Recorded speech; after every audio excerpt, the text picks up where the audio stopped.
So we're gonna take this link, and Mom had a great idea.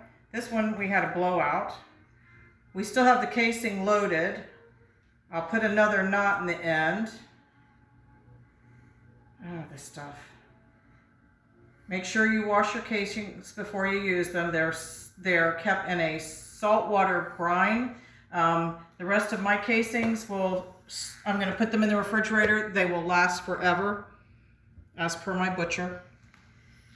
I'm going to put this one that had the blowout back in, and we will just make another sausage.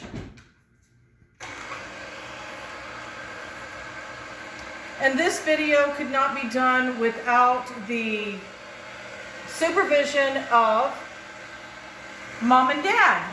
Oh, goodness. Tell them to subscribe to our channel. You say subscribe and like. Oh, subscribe and like.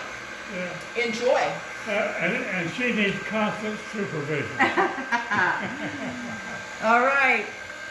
Surround yourself with the things you love. Say goodbye, Lenny. Goodbye, Lenny. Goodbye.